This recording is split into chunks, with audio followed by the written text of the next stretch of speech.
ago, a couple of changes that were uploaded to the league test servers were data mined. These changes are attempts by Riot to try to improve top lane and make their champions better in their late game. Now, these were just ideas from Riot. These were data mined. These are not official. In a few days, we'll see what is and is not going to go live. But these are some ideas, effectively ideas, some spitballing from Riot as to what they could do to try to improve top lane.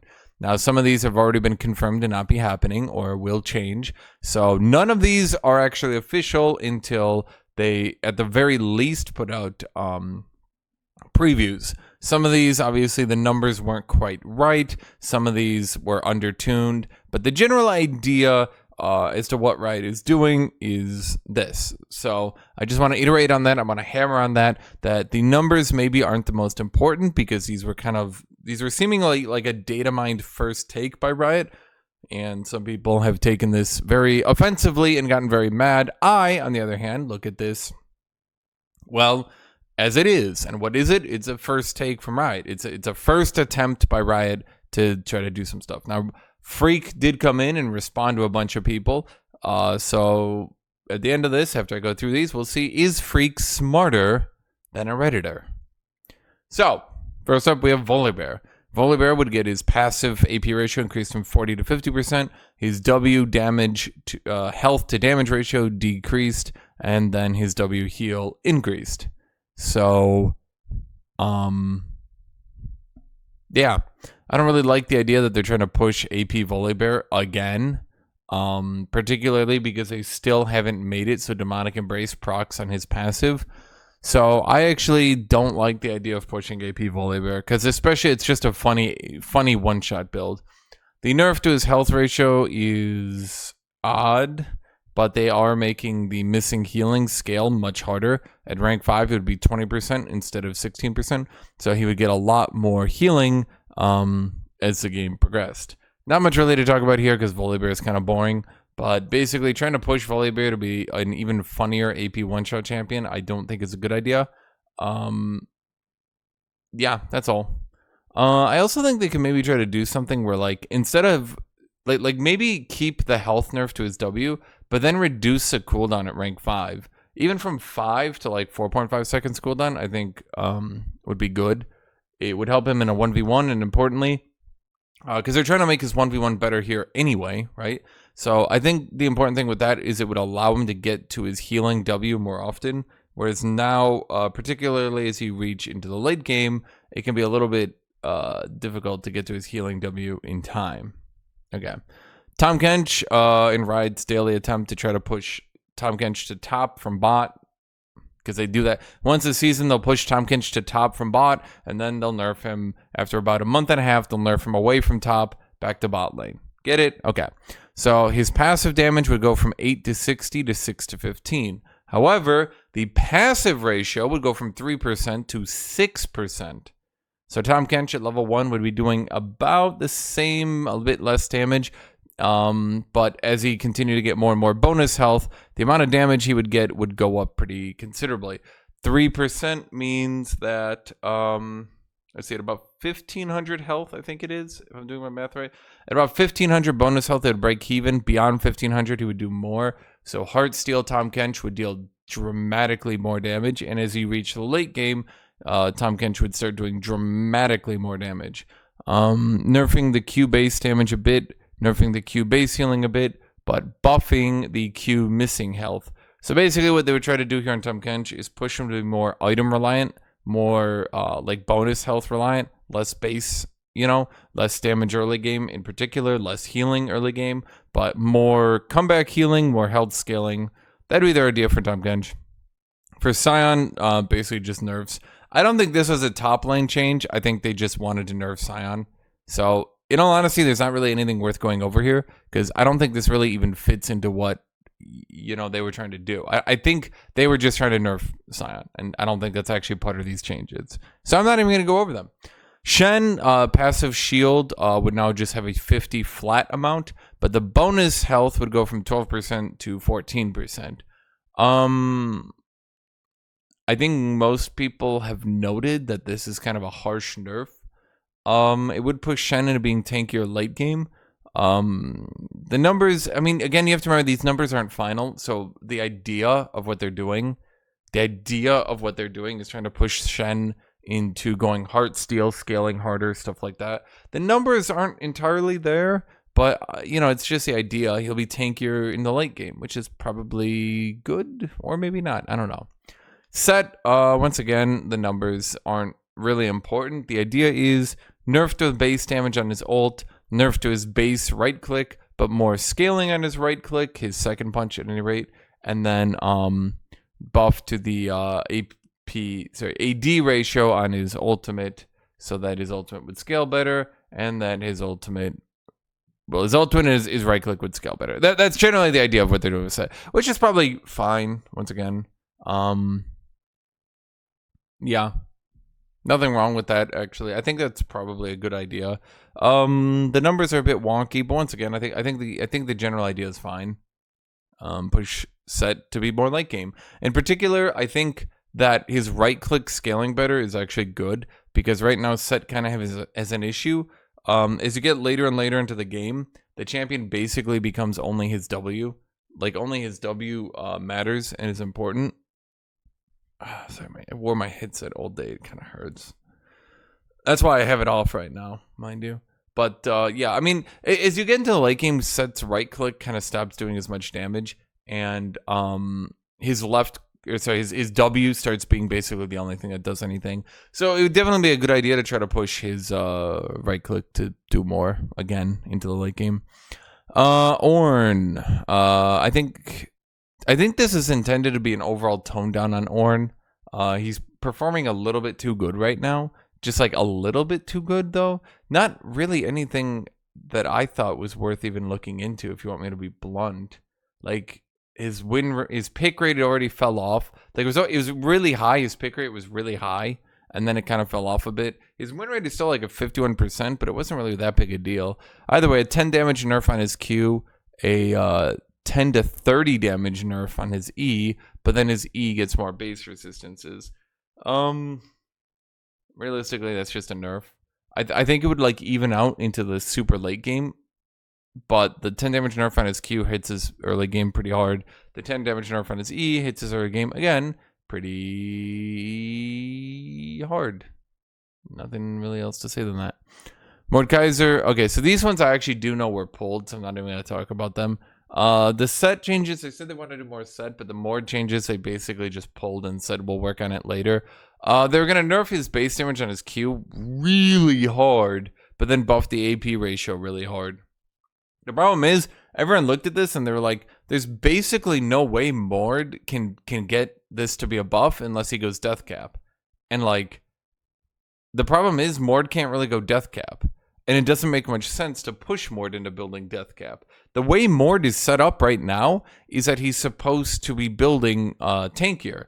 And he's one of the only juggernauts they've actually gotten that doesn't just try to stack damage items. He can build a couple, but he actually has worked out positively. Most mages will always just go for death cap no matter what.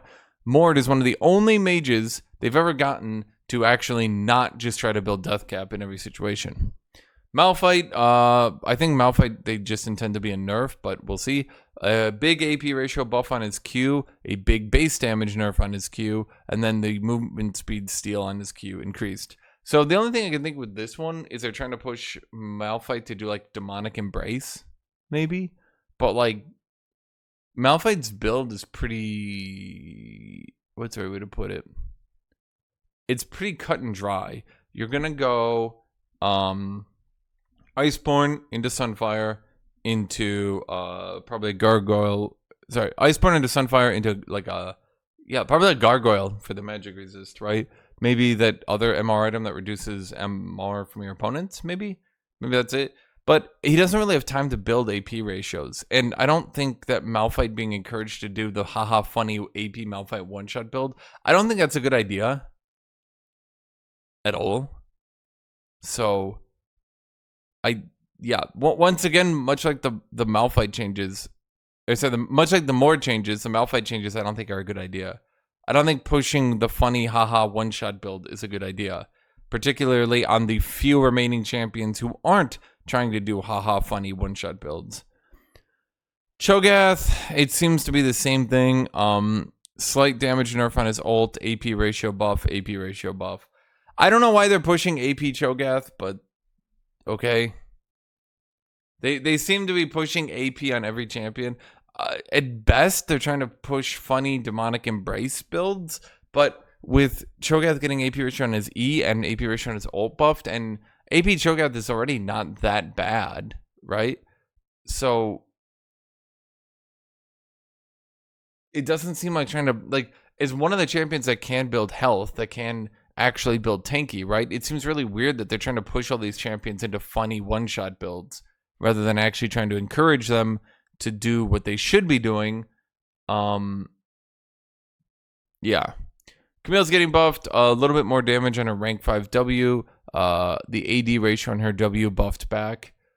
So long as they're buffing most other top laners, I don't think this is really a bad idea. Not really. The only thing I can say is that it might not be the best idea to buff a champion who's already performing well. But again, if they're trying to push overall that top laners should scale better and be better, then it's fine, right? Aatrox loses 5 damage on his Q, but gains 5% AD ratio on his Q. And then his minion damage goes from 55% flat to 55 to 70%. So slight damage in his early game, not that big a deal. Basically out of the gate, he should already have like 75 damage just through runes and his level 1 damage. So out of the gate, he should already nearly make up for this nerf. So we're talking about a 1 to 2 damage nerf at level 1. From there, he levels up, he gets more damage. By first back, this is a buff. So basically, Aatrox's early game gets a little bit of a nerf, but they would push his late game. And I think that's generally overall a good idea, particularly because, you know, they keep trying to push late game on Aatrox. But the thing is, as you reached late game, he just didn't have the damage to do what they thought he did. And with so much mobility in the game right now, it was really hard to actually smack people with his abilities. So I think overall it's a good thing. The minion damage is also... I wish they would just make it so super minions didn't get the damage reduction. Like, that's literally it. Just make it so he does full damage to super minions with his Q. That's it. His minion damage, for the most part, is actually just fine. You never have issues wiping out minion waves with Aatrox. It's just only super minions. They're testing a change here with Stormrazor. Stormrazor will be 120 to 180 scaling. No longer an AD and an AP ratio. That's a big nerf to AD carries, which is basically a buff for top lane. Nerfs to Essence Revert, base AD increase, bonus AD decrease. That's, I believe, basically only a nerf for Rengar, which is a buff for top lane. So, then Ghost cooldown being nerfed, which at this point, okay, it screws over Darius and it screws over Olaf, and they should just nerf it on ranged champions. That's it. Just nerf it on ranged champions. That's literally it. But they're going to nerf it for everyone, because every ranged champion is now going Ghost. That's not the worst, but nerf it on ranged champions. It's, for the most part, just fine on melee. It's fine. Ranged champions are the problem. They've always been the problem. But okay. Those are the changes they're experimenting with, and then now let's talk about how Phreak responded to people. So, he took to the thread and he responded to a few people. Is Phreak smarter than a Redditor? The answer might surprise you. What are we talking about here? Okay. This won't be the final changes. Volley W damage ratio shouldn't change. I'm sure QA would have caught it, but that's unintended as is the Malphite slow change. So Malphite won't get the slow buff.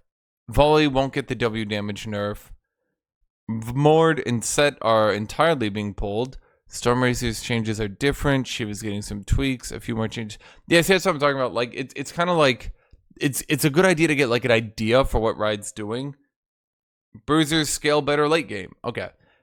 That's a good idea for Riot, to like make Bruisers scale better late game, but the specific numbers are very unlikely to be even close to what they go with.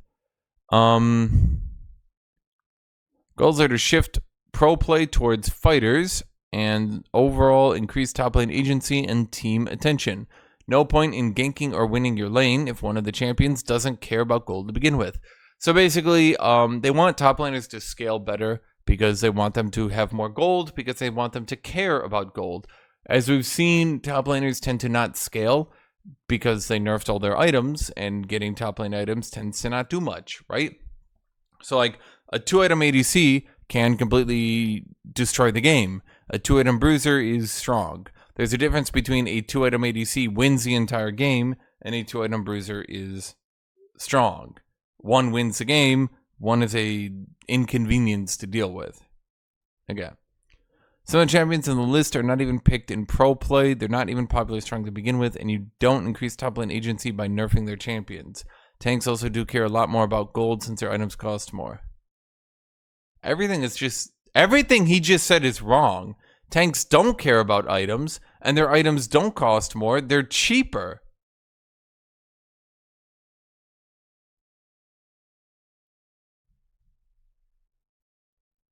Okay. Most of the intended neutral changes are being pulled. It's mostly strict buffs to weaker fighters and strict nerfs to overperforming tanks. I actually don't think that's a good idea. If you're gonna buff fighters, then just buff fighters. Don't nerf tanks. Top lane as a whole should be stronger then. It shouldn't be tanks going down, fighters going up. That just, like, what does this do, right? Instead of the balance being like this, the balance could be like this, right? Why does the balance need to just shift who's stronger? Just buff fighters, don't nerf tanks. Get it? Okay.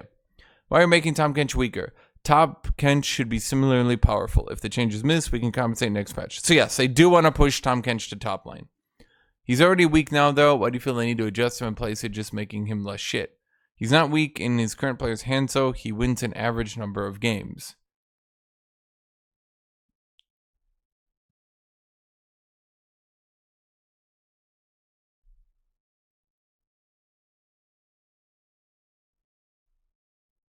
I'm going to look at stats here to try to think about this real quick. Now, I know this dude, this guy's a Tahm Kench one trick.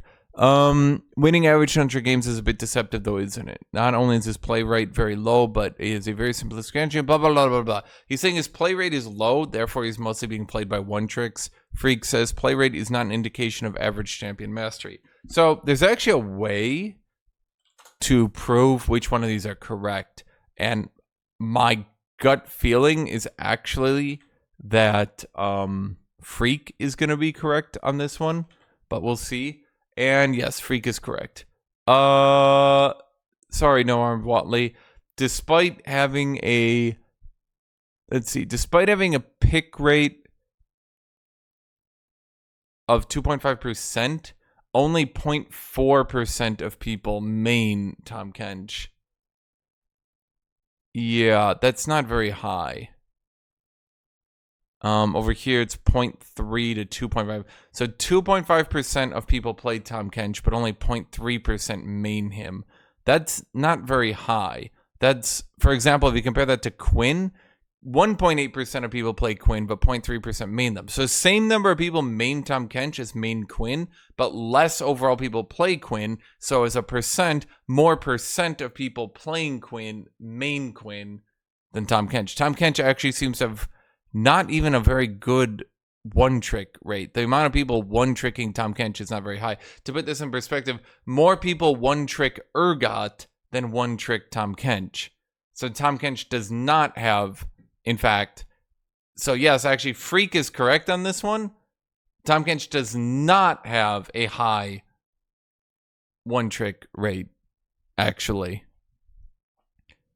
But you understand how a negligible pick rate inflates win rate, no? Common misconception. Actually, true. Phreak is actually right about that one as well. Sorry to Phreak haters, but Phreak haters are taking an L on this one. As I literally just showed you, despite his low pick rate, Tahm Kench does not actually have a lot of mains. So I'm fine with Tahm Kench being a viable support. That one's not very...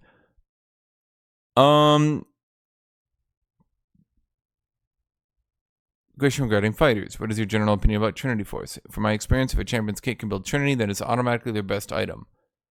No, it's not. Redditors try to have any intelligent take challenge. Impossible. What? What fighter? Name one. Name one. Who builds Trinity? One. They all go Divine Sunderer. What is he talking? Oh my god. Okay. There's Gnar.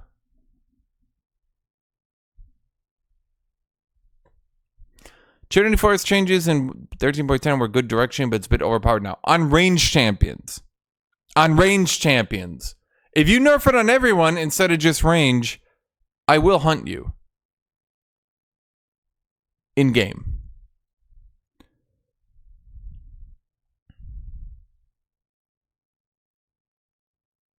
Again, they aren't nerfs. You're overvaluing the minus flat and not valuing the percent scaling enough. True. Actually, I literally went over that. 1500 bonus HP is not that hard to reach. 1500 bonus HP. Grasping and Dying can very consistently get you to 1 to 200 health. That's just Grasping and Dying. Then Overgrowth is another 1 to 200. Even lowballing that, let's say 200 from that, right? Then your Tank Mythic is going to be Heartsteel. So, yeah, I mean, Heartsteel is what? 700 HP? So even lowballing that, lowballing Overgrowth, lowballing Grasping and Dying, and to be fair, I'm just going to have to be fair. They're both going to give you about 150 to 200 reasonably, right? So lowballing that is probably 300 health on them. So 700 health on... Is Heartsteel 800? You know, I realize I can just check this. But,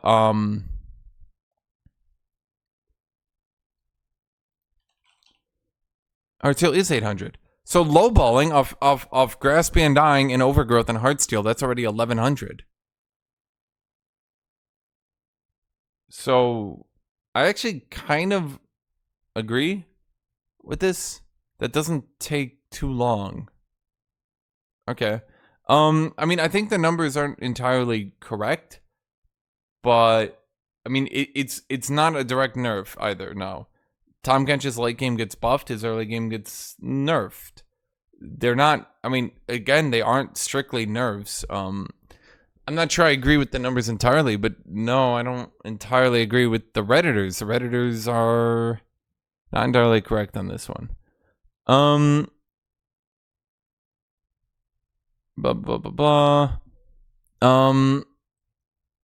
This is why the bonus AD ratios of Stormrazor and Evan Reeves are being brought down. It's why Ghost is being nerfed. There's a lot of agency in the ADC's conference and Ghost. In general, fighters have more agency over the game than tanks. I don't think anyone's surprised by this. Yeah. There are plenty of things that could change about the game. My tasks were to lower the number of tanks in pro play and shift the ADC power curves. While doing so, I attempted to raise overall top lane agency. Comment deleted by user. Ghost overperforms in every role except support. It can do with a simple clean nerf. But are you compensating Darius and Olaf?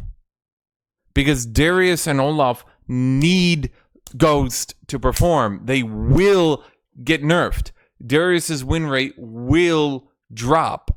I guarantee it. It will drop. I promise you it'll be at 48%. So it can't do with a simple clean nerf. A simple clean nerf doesn't deal with Darius and Olaf, who need to be compensated then.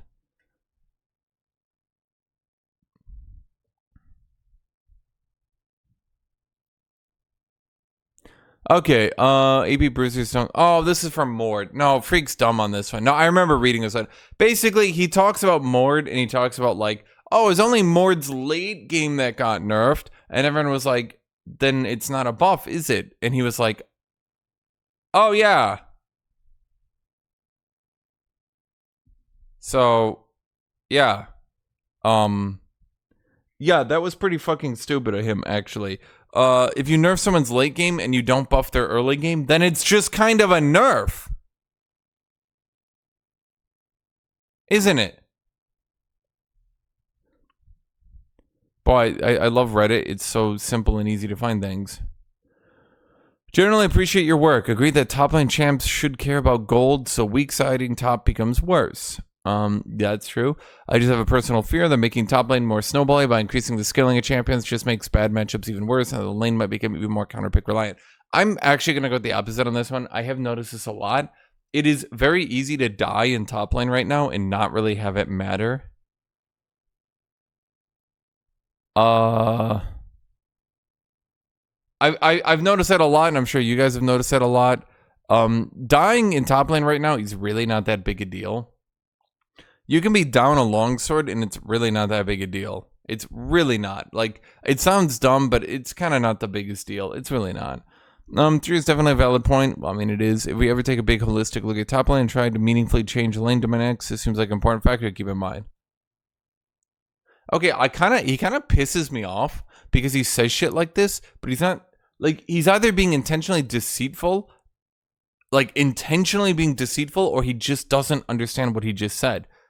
Like, yes, when you nerf Second Wind and you nerf Doran's shield, you make top lane more snowbally. And if you ever look at top lane, you'll try to do something. So we made the lane shittier. If we ever go back and try to unshitty it, we might do something. We were promised last year that big top lane satisfaction changes were coming. I was on the team last year, but I don't recall anyone promising time flames. This guy right here promised it. Right here.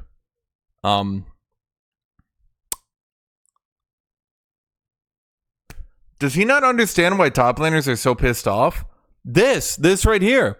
Last year, they said in 6 months we'll look at top lane. The 6 months went by, and they said, oh, we nerfed dragon bonuses by a little. Don't you feel better? And everyone said, no! And they said, that wasn't the top lane satisfaction. Those come in the future.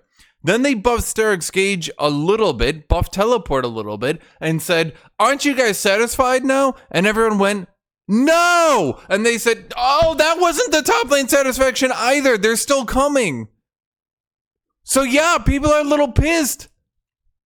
It's like someone promised to cook me dinner, and I'm sitting there, and I'm starving, and they keep bringing out, like, crumbs, and they're, like, sprinkling crumbs on my plate, and I'm like putting my finger, like, trying to lick the crumbs up, and they're like, are you good? I'm like, no, I'm starving. Okay. They're just pulling changes. Pulling changes isn't worth talking about. Okay. So I love Reddit because it gives me so much information. Yeah, those more changes are absolutely disgustingly huge. It's entirely gut his jungle build and make top a bit worse. Junglers gain more gold and less XP than top laners. That's true, actually. I don't know why he said that, but yeah, that's true. That is 100% true. Junglers get more gold than top laners. This does match what I've observed. Well, you're wrong, dumbass. I've observed you being a dumbass. What? Dude, it's so easy to see. Literally watch every game. Jungle beats everyone to their mythic every time. Every time. What elo are we talking about?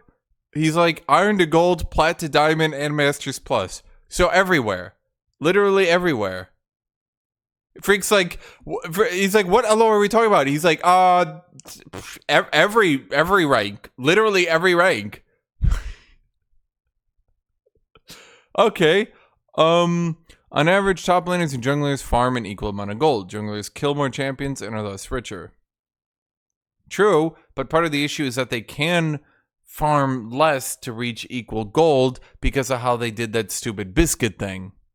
The stupid biscuit thing they did allowed them to spend less time farming to get the same gold. Yes, that's actually the biggest issue. They need to nerf the amount of gold they get because they should be having to farm more and spend less time ganking. So this isn't wrong, but it's kind of deceitful because he's not...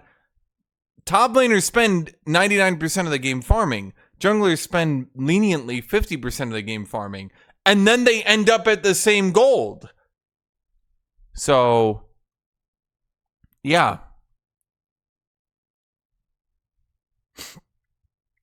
May I ask what kind of direction is planned for the Shiv tweaks? Minion AP ratio nerf and tweaking charge generation away from dashes. Okay, those who've been playing this game for a long time, I feel like they have tweaked items like God, what was the one? It was last season with the you guys. Do you guys remember that item that like the more you dashed around and the more you moved, the more damage you would deal on your next attack? And Akali abused it. And now, God, there's another one now where Shiv is being abused by dashing champions. And there was one a couple years ago where dashing champ. I feel like this keeps happening. I feel like dashing champions keep abusing items that charge based on moving around. I feel like it's a recurring issue, and this is kind of one of my issues with Riot as a company, is that there's a recurring issue, and it keeps happening, and it will happen again, and it's happening now, and the next time it's happening, they, for some reason, won't pay attention, and will be totally blindsided by it. Using jungle XP gold diff as a motive while his pick rate is substantially higher top feels weird. Well, and I don't care. It doesn't matter who gets picked more where. If he's good in the jungle, then he's still good in the jungle. It doesn't matter if no one plays him there. And if he's bad in the jungle, then he's bad in the jungle. And it doesn't matter how many people play him there. I don't particularly care about what happens to more jungle. Me neither, dude. I don't give a shit. And why should anyone? Why should anyone care about more jungle? He's a top laner, not a jungler. He has jungle damage levers. They can be pulled if he needs them. And again, I don't care. I do not care if more jungle is bad. He's not a jungler. He's a top laner. I claim him. We claim him. Top lane claims him. And that's about it. That's what Oli said. You then went into Tom Kench support there. That I think we went over that. That's it. Okay. Is Phreak smarter than a Redditor? Yeah, actually, I would say Phreak is smarter than a Redditor. He's a little bit of a snarky asshole, and he's not always correct, obviously. And he gets things wrong, and he says things that are technically true, but kind of leave out the full picture. You know what I mean? But yeah, I would say, honestly, yeah, he's smarter than a Redditor. I would say that's true. So, thank you all for watching.